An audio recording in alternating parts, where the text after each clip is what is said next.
Hi, everyone. Thank you so much for joining me today. My name is Jenna Wood, and I am a dietitian here with Giant and Martins. If you're new to our classes, welcome. If you're returning, of course, welcome back. It's been a moment since I have had a class, and I'm very excited to come back to teach Fresh Finds, our Tuesday class. And of course, a couple days from now, but this is good in preparation. We have Valentine's Day coming up this weekend, so maybe I have some inspiration for you, different recipes you can make, different categories of recipes maybe you haven't thought about. Let's dive in. Now, there's a lot of different things you can make regardless of how you celebrate Valentine's Day. Maybe you do Valentine's Day the day before. Maybe you don't like to celebrate. However, there are plenty of foods that are delicious regardless of the holiday. The categories I think of when it comes to Valentine's Day include heart-shaped foods, which I am the least creative person when it comes to cutting things out. It's definitely more Shayna territory, but I can do some of these, especially if a cookie cutter is involved. But heart-shaped foods, chocolate, of course, we think about with Valentine's Day. Surf and turf. So a lot of times, whether you're going out or if you're dining in and, making food yourself, it's still very common to have surf and turf, which is, as you would imagine, things from the ocean and then something from land. So typically steak and lobster or shrimp or something along those lines. And then red and pink foods, of course. So going along with the holiday theme, there are so many fun but also nutritious foods that fit into those categories. And I do have a poll I'm going to share for Valentine's Day. If you could only pick one of these categories, what would be your first pick? Would it be heart-shaped, chocolate, surf and turf, or red and pink foods? Oh no, nobody's picking red and pink foods. That's okay. You're going to see some. That's totally fine. And I don't necessarily mean dyed foods. I mean naturally occurring red and pink foods as well. Oh my goodness. All right, I'm gonna end the poll. Share the results. So I'm not super shocked by this. I don't know what I anticipated the answer or response to be. 53% said chocolate across the board. I probably should have done chocolate then, huh? 10% said heart-shaped foods, which there's so many fun options. 35% said surf and turf, and 3% said red and pink foods, which is fun. We all have different varieties of things we like. I figured today I would just give some recipe inspiration, talk about one red food in particular, and then make our recipe of the day. So let us keep going. So, in Savory, if you're not familiar with our Savory magazine and website, we have so many recipes, really for anything you could think of. But I looked up recipes based on these Valentine's Day categories. We have a heart-shaped pizza made with our pizza crust or pizza dough. Very easy to make, versatile. You can put whatever you want on your pizza. Heart-shaped eggs, which I thought were fun. We're going to be talking about eggs a lot in the next coming classes. So I thought this would be a fun one to make maybe for breakfast or brunch on Valentine's Day. And then I think I've made these flourless chocolate hearts. So if you have people in your life you're making baked goods for who can't have gluten, these are a really nice option. However, if you want to be super simple, you can just cookie cut out any type of baked good that you make or that you pick up at Giant or Martin's. Chocolate. So, the one everybody picked for the most part. And these are just three. We have so many other chocolate recipes, but I wanted to pick things that were either a little unique or maybe you haven't tried. Chocolate crepes with strawberries. So that has a little bit of that red food as well. Of course, chocolate covered strawberries being the simplest thing that you can make for chocolate this time of year. Red wine hot chocolate. If you like red wine, if you like hot chocolate, this is a really fun thing to try. I'm not saying it's the most nutritious thing in the world, but it is, especially granted, it's supposed to be like 40 degrees today, which feels like a sauna compared to the last few weeks, but it's still cold out. This is a really nice, warm beverage to try for the holiday. And then I love stuffed dates, whether they be savory or sweet, but something about a chocolate covered date, especially these, so delicious. You can do any type of nut butter. It doesn't have to be peanut. I've done pistachio butter, which is very popular nowadays. So just a fun thing to try as a snack or dessert on the holiday. Surf and turf, of course, we do have a recipe for surf and turf for two, which it does actually earn guiding stars, which is a great recipe on the left-hand side. So it actually, you cut the parchment into heart shapes. So that kind of goes along with the whole theme anyway. But salmon and spinach in paper hearts. If you've never tried baking fish, or really a lot of different things, in parchment packets, it is quite a nice way to bake food. You can, change up the flavors, or maybe someone doesn't like spinach and you want to do a different green for them. Whatever it is, parchment packets are a really fun thing to try. And then I thought this recipe sounded really good. Whether you want to do the whole surf and turf or just do steak, we do have a London broil recipe. It calls for a strawberry rhubarb salsa, which it's not really rhubarb season right now. However, I've made just plain strawberry salsa without rhubarb, and it is phenomenal, especially on something like a steak or even fish. I mean, it's good on anything.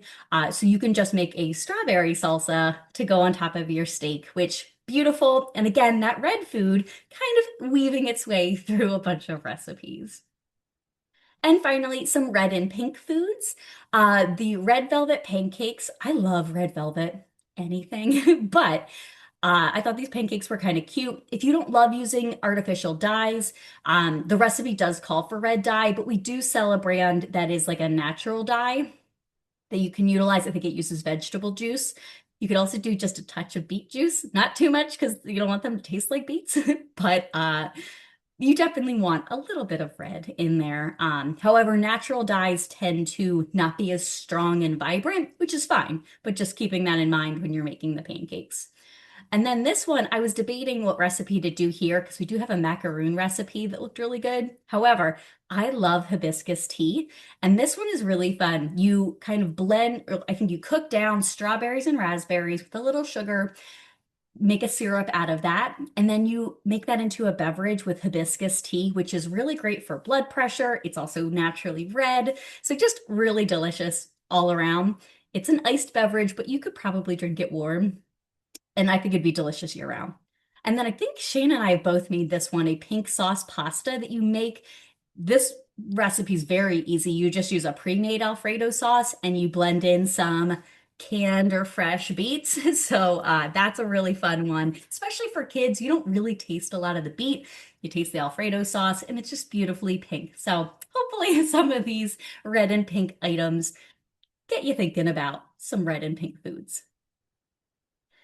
Now, the red food I will be making today are beets. And I think I actually have another poll for this because I know beets are not everybody's cup of tea.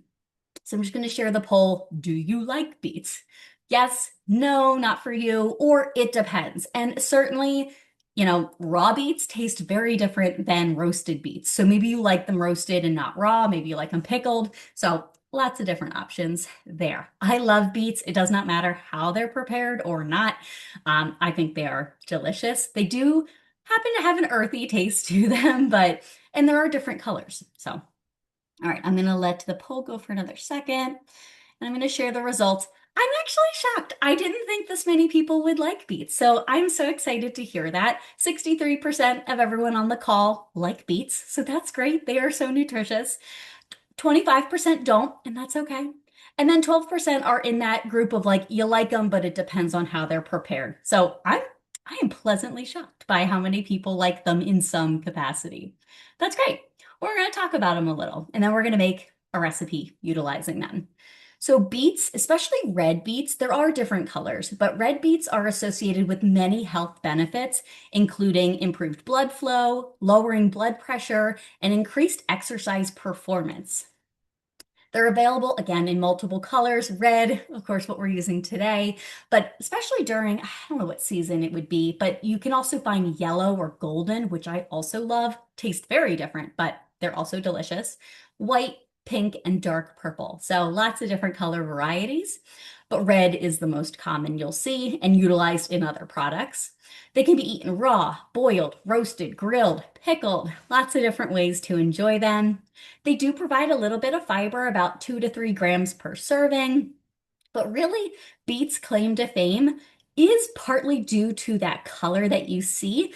It is a plant compound called betaine. So an antioxidant that we'll find in there, but there's also inorganic nitrates, which we think about nitrates or nitrites as a negative when it comes to processed meats and things like that. But nitrates that we find naturally occurring in things like beets are what's responsible for that lowering of our blood pressure, the increased exercise performance, because it's very beneficial for our arteries and our blood health. So if you like beets, definitely a win-win when it comes to that. Right. Let's keep going. Now, if you don't like beets and you are just looking for other things to do and have on the holiday, of course, at Giant and Martin's, we have a lot of stuff. We have an entire page dedicated to Valentine's Day stuff.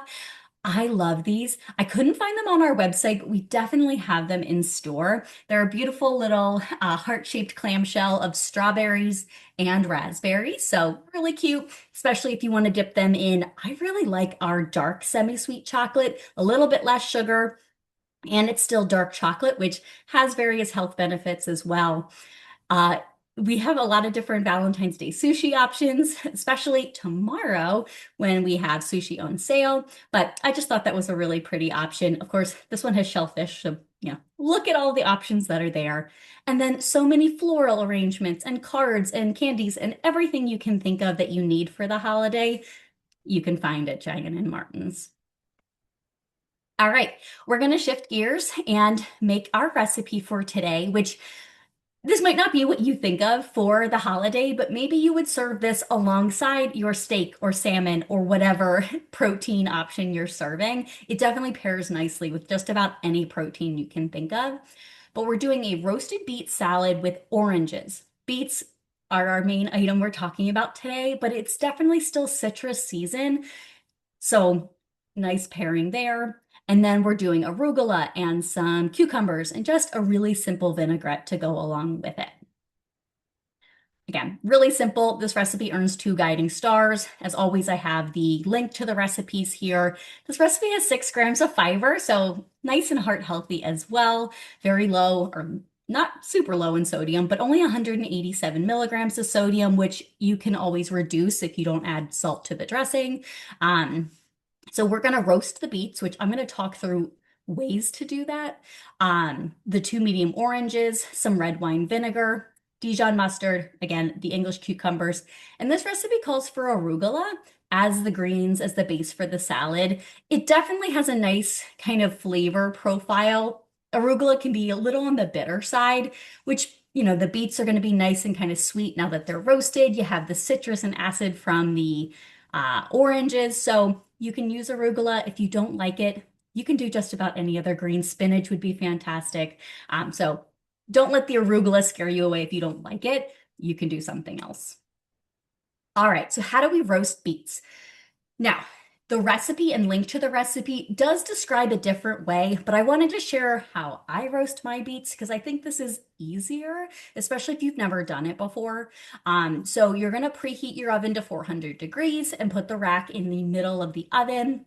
Now, for the beets, which I'm going to show you step by step, but I've got the beets nice and clean over here. We're going to cut off the beet tops or the greens, which you can utilize in other ways. You can stir fry them. You can add them to smoothies. You can chop it up and add it to the salad. Lots of different ways to use the greens. I won't be using them in today's recipe though. Scrub the beets. I'm going to be perfectly honest. I don't do a great job scrubbing it because we're going to peel off the skin after they're roasted. Now, I think it's much easier to roast them whole and then peel them or pull off the skin as opposed to peeling them now and trying to cut them while the beet is still hard. So much easier to slice them when they're roasted. So we're going to very gently wrap them in foil and then roast them in the oven. Now, because they're whole, they are going to take much longer than if they were already sliced. So it really just depends on how much time you have, but I think you're saving time by not chopping them now. So just check them. It depends on the size of them. The recipe did call for smaller beets, which, I mean, these aren't the biggest beets I've ever seen, but they're on the bigger side. So these very likely will take 50 to 60 minutes to roast in the oven. If they're smaller, check them a little bit sooner. You don't want to overcook them. Now, when I did check them, because I'll show you the ones I have and we're going to prep these too, If they look really, really dry, I just add like a tablespoon or two of water into the little foil packet so they don't totally dry out. So just add a little water. And then we're going to peel them, which again, I personally think peeling them once they're roasted and cooled, so much easier than trying to peel them when they're raw and just cleaner, I think. Not to say that it's totally mess free because beets do have that dye, that juice within them that can stain things. So keep that in mind. Wearing my apron, we're going to do it together. All right, so we're gonna roast the beets, and while the beets are roasting, this is when we're gonna prepare the rest of our salad, which is mostly just making that vinaigrette and chopping the rest of the fruits and the vegetables. So we're just gonna dive into it here. And I'm gonna stop sharing, and I am going to turn on my other camera. Let's see. Yeah. Where is it? Oh goodness, there we go. Okay, perfect. All right, there we go. Okay, so I will show you. I think first we are going to work on let's see, I want to make sure I have my recipe here. Perfect. We are going to work on our beets. So as I mentioned, I already gave these a little bit of a rinse. I'm going to pop on some gloves just, so I don't completely stain my hands, but you don't have to. It will wash off. If your hands are super dry, which many of us are this time of year, it may stain in those little dry pieces. So I certainly maybe moisturize your hands first, but gloves are just nice for something like this. All right, so on my cutting board, oop, I'm using a cutting board I don't really care about. Certainly it can stain. I also, as soon as I am finished cutting up the beets, I, give it a rinse so it doesn't stay stained. But what we're gonna do, so again, you can use the greens for lots of things. I'm just going to put it aside right now, but we're just going to cut off the greens. I love beets, but when I roasted the first batch, the house smells like beets. They really do. All right. Okay, get some of those leaves out of here. So then I'm just going to cut off a little bit of that extra root. Now, technically, this is the beet root, and those were the beet greens, but we often just refer to the root as beets. All right, cut off just a little bit of the bottoms and any of that excess top there.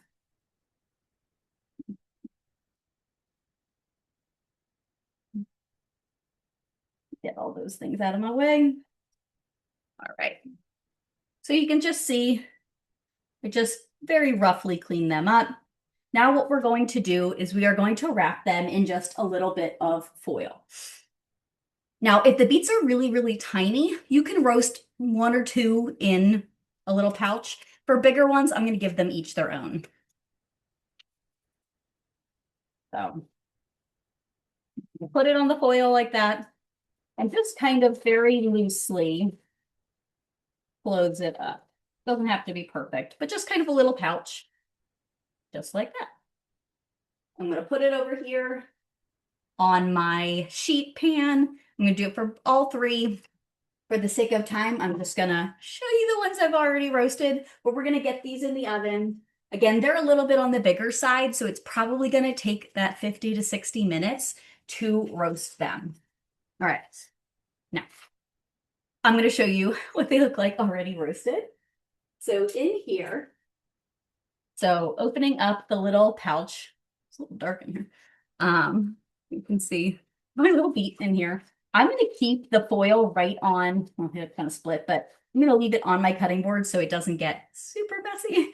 What we're going to do though is we're going to just take a paper towel or a tea towel that you really don't mind being stained blood red.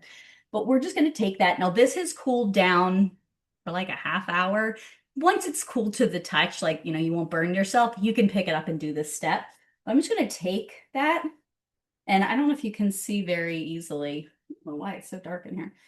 You're just going to start to peel away that skin. I don't know if you can see, the skin peels so easily. So again, this is just my preference doing this part now, as opposed to trying to peel and slice them when they're, they're a root vegetable. They're kind of hard.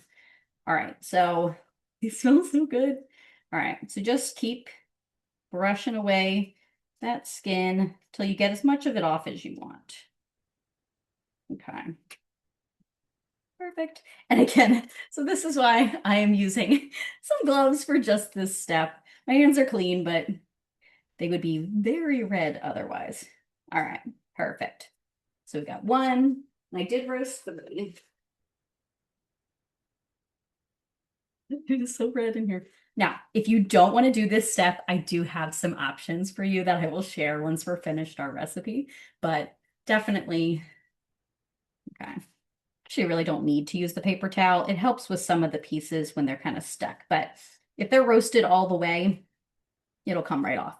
Now, to make sure that they're roasted, you're going to do that 50 to 60 minutes for these bigger beets. Then you're just going to take a knife, a fork, and just kind of poke them. If it goes through to the middle of the beet, they are good to go. All right. Perfect. All right. Get the rest of that skin off. And really, they are so simple. And just, we do sell pre-roasted beets and they taste fine, but something about a freshly roasted beet, really good. Now, see, this part of the skin here is just a little bit more tough to get off. So the paper towel does give you a little bit more traction to just get the rest off. All right, perfect. Put that there, there. Move all of the skins out of the way. This one's got some still on it. Okay, perfect. Move that aside. And then we are just going to take our knife and we are going to slice them however big or small you want them to be. But you can see, because they are roasted so nicely, the knife just goes right through. Depends on how thin you want them. I kind of like big pieces of beets. If you have a mandolin, certainly if you want them a little bit thinner. I got them kind of thin. Oh yeah, you can almost see through that one. Very nice. Okay. Now, this cutting board, it might be red going forward. That's okay. And because we left a little bit of that, the greens on there, it's a really nice piece to hold on to while you're slicing. All right, I'm just gonna do the rest of this one. Okay. We're gonna set them aside so that we can make the rest of our salad. Yeah, they're pretty red. All right, we're gonna move this over here for now, and I can slice the rest of those beets later. But we are going to make our vinaigrette. Now I am gonna grab a second cutting board just to do my cucumbers and my oranges. And I'm gonna wipe off the handle of my knife so it's not totally stained red. I'm gonna give it a little rinse too. Perfect. Yeah, comes right off. Okay, so into our bowl for the vinaigrette, we are going to do our olive oil, our vinegar, and we're going to do our juice of our oranges. Oh gosh, I do have it all over my hands. Okay, so into our bowl, we are going to do about 2 teaspoons of zest from our orange. So my oranges are here. So I picked a Cara orange, which if you've never had, they're typically a little pink on the inside. So we're gonna see if that's the case with these. But I do love, you could do navel, you could do really any orange. You could do a blood orange, which would have a similar kind of red color, which again, looking for red foods. All right, so what I'm going to do, I have my kind of microplane zester here, which I love this one because it has a little basket to kind of collect all of the zest. But I'm just going to zest and kind of see. Smells so good. Just such an easy salad, which is going to be so fresh and delicious. Okay. Do a little bit more. This calls for 2 teaspoons. Basically going to do the whole orange, and then we're going to use this one to juice because we also are going to do segments of the orange or slices of the orange in the salad. Okay, perfect. So push this open. Get it off of there. Look at that. See, oh, it smells so good. Okay, move that out of the way. So we have the 2 teaspoons of the zest right in there. Oh, that smells so good. Then we are going to do 3 tablespoons of the juice of this orange. I'm just gonna slice it, make sure you guys can see what I'm doing. Ah, there we go. Okay, perfect. So I'll move him out of the way. Move this over. Perfect. Okay. So we're just gonna slice them in half. So you can't really tell on the video so much. It's just slightly more pink than a navel orange, which would be mostly orange. So it's got a slight pink hue to it. Then I'm going to take a juicer. You can just squeeze right into the tablespoon, but this just gets as much juice as possible. Which, especially since we took off a lot of that zest, this kind of keeps its shape a little bit better.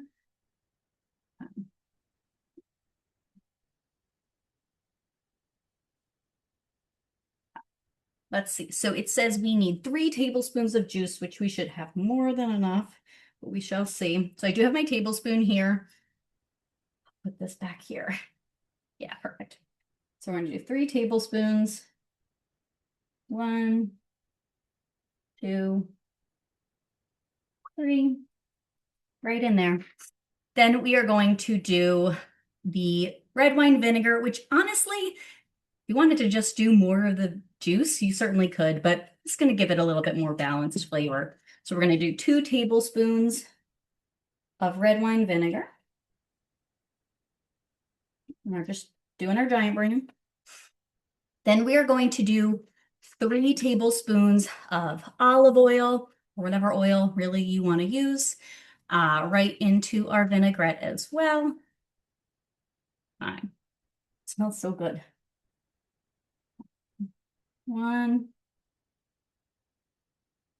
2, 3. Right in there. And then we're going to do about a tablespoon of mustard. And this is, I'm just using our Dijon mustard.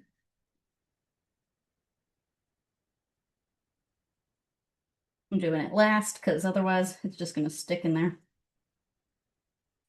Perfect. Give it a little bit of mix. Perfect. That's a really nice vinaigrette. All right, so then I'm going to show you as quickly as I can. We're just going to chop up an English cucumber. This has really thin skin, so I am going to keep the skin on. Skin also has a lot of benefits, fiber, so I like to keep the skin on. What we're going to do for the cucumber, I just cut it in half. We're going to cut it in half again, and then just do little like moon cuts of it. And then I'm going to start just putting all of these into the bowl with the dressing. You can make them as thin or as thick cut as you'd like.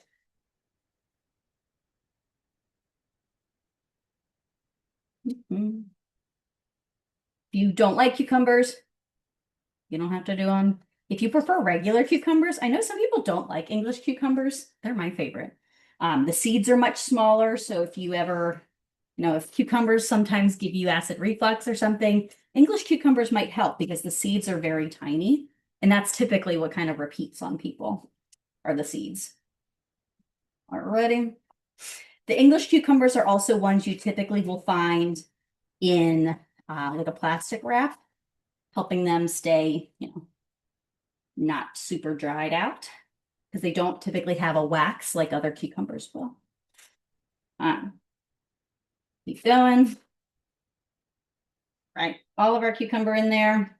And then we are going to also cut our orange. So what we're going to do for the orange, I think I've taught it in class before. You can do supremes, which I hate doing. What we're going to do today, as you can kind of see in the picture, we're going to just slice them. So I'm going to chop off the bottom until you see the orange, both. And then we're just going to cut down the sides to remove the skin and the pith. And just keep rotating. Certainly, if you don't want to do this whole step, you can just peel the orange and put wedges on there too. But this definitely looks nice and fancy. Beautiful. So then just clean it up a little, get off some of that extra peel. little bit more. All right. So then we're gonna turn it back on its side and just cut into slices.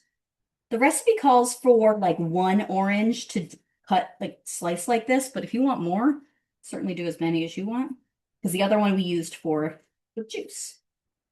Beautiful. Well, if you could see, they do have a pinkish hue here in person. All right.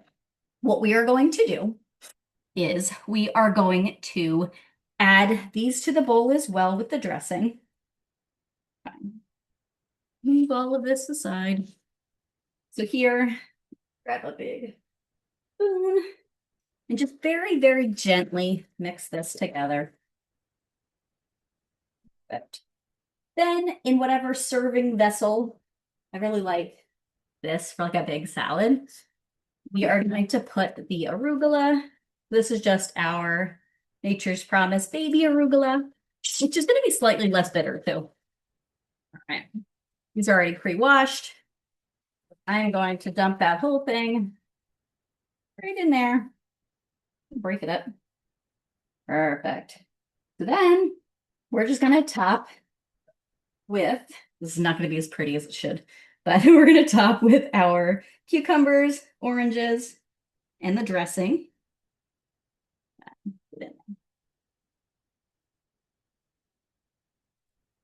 Just kind of spread it around. Make sure you can see all those pretty oranges. Now, if you want a little bit of a crunch, because yeah, the cucumbers will have a crunch, but I think walnuts or hemp hearts or something or pine nuts would be a nice addition to this as well.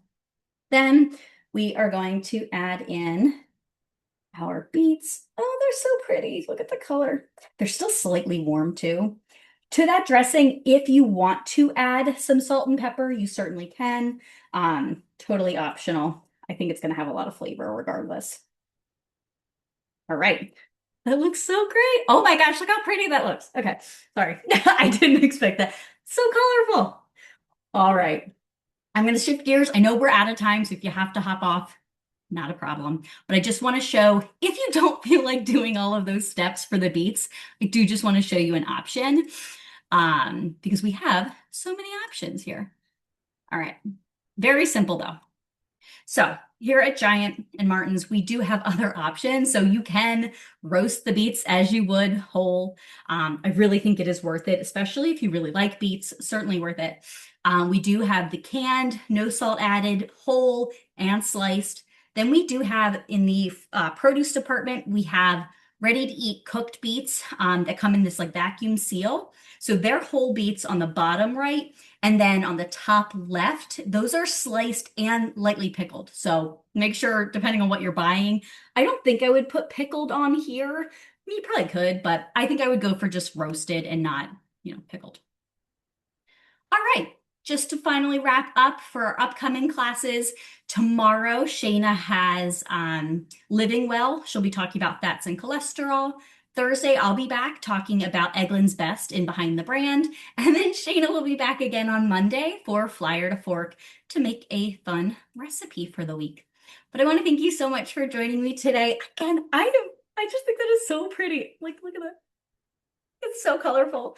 I'm very excited to dig in. I'm going to slice a little bit more of the beets. But really, that is nice, beautiful salad that you can serve for Valentine's Day, maybe alongside your surf and turf or whatever it happens to be. But I hope you have a wonderful holiday, and I will see you soon. Thanks. Take care.